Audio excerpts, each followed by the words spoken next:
Hey, it's Aaron from GameEnthus.com, and today I'm taking a look at Dealt from AMIGO Games, which is a 3 to 5 player card game.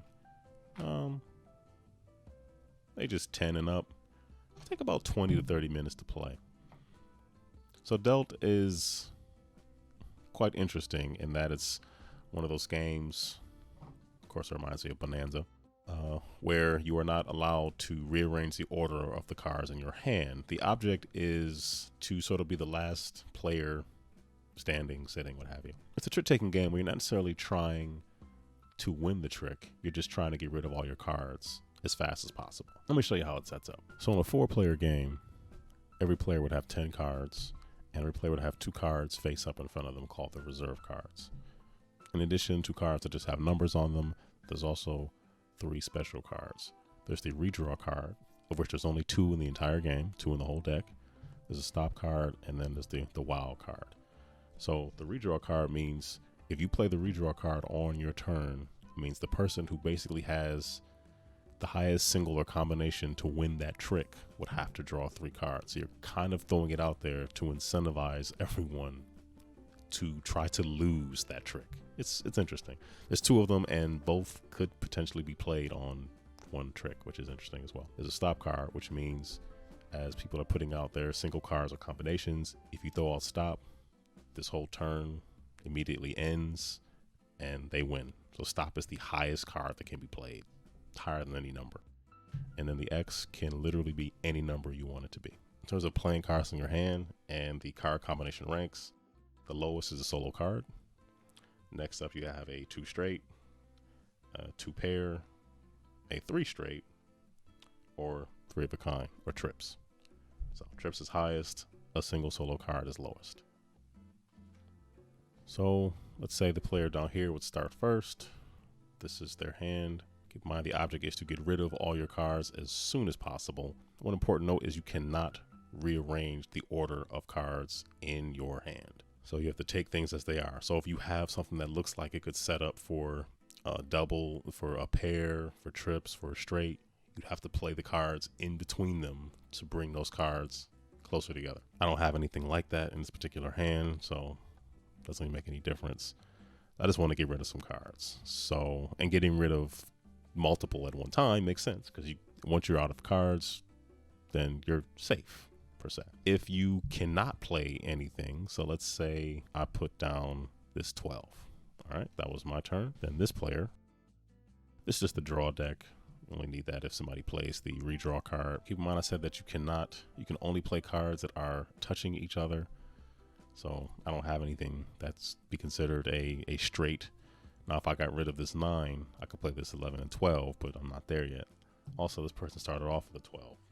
That's going to be challenging. So now this player doesn't have anything that can beat this card combination. You know, it's a single card. It's considered a card combination.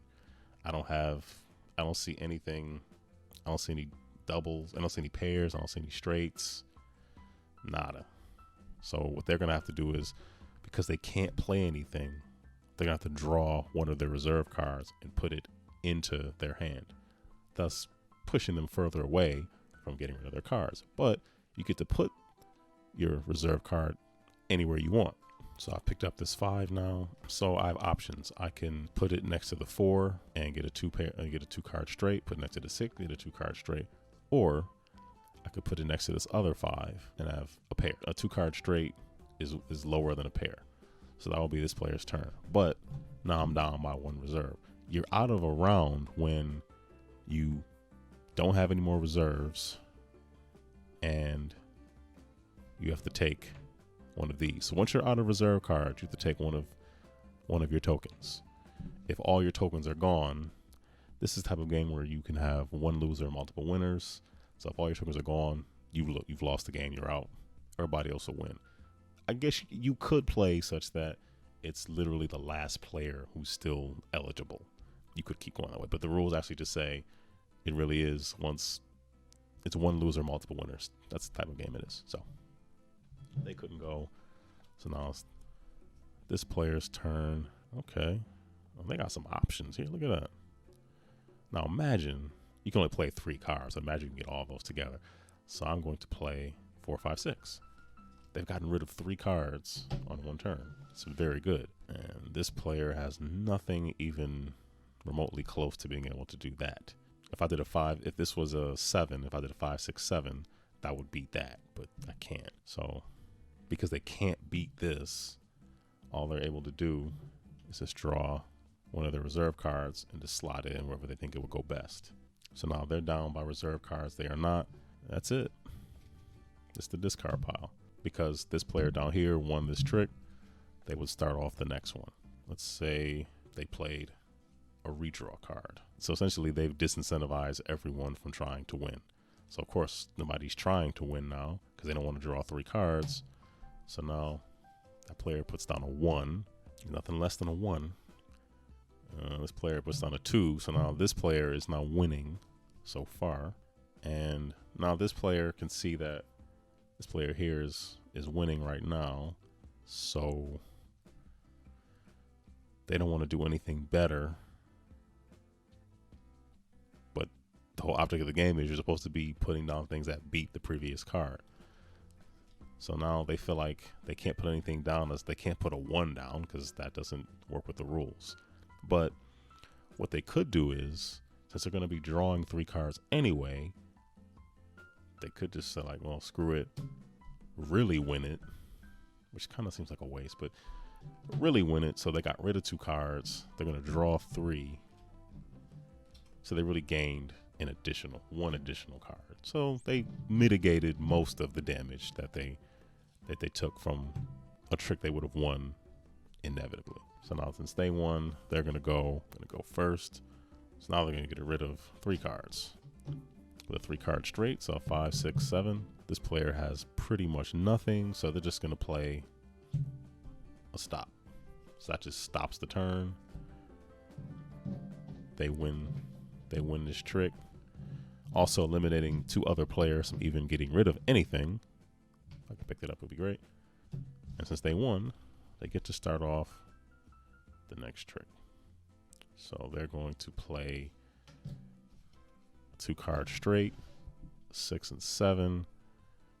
This player has option. They can either do a pair, but they're just going to do 9 and 10. So now they're winning. Okay, they're going to up the ante on them. 10, 11. Ooh, that hurts. Look at that. Oh, well. Yeah, they don't have that many options here. That kind of stinks. So they can't actually beat this 10, 11. Actually, I'm sorry. Well, they have 2 8s, but they can't get to them. So they're going to have to take one of the reserves. And now they're out of reserve. So next time they can't play something, they have to take one of these.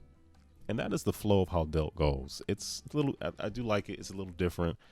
I remember we played a couple of times. Now to keep reminding myself and everybody else not to arrange cards. How you get your hand is how it has to stay. Now, you can take things from the middle, whatever, but you can't rearrange things to make pairs and to make triples and runs. You have to just work with what you have and try to win these tricks. So winning a trick, you're incentivized to win a trick, not because you get points, but just because you can start off.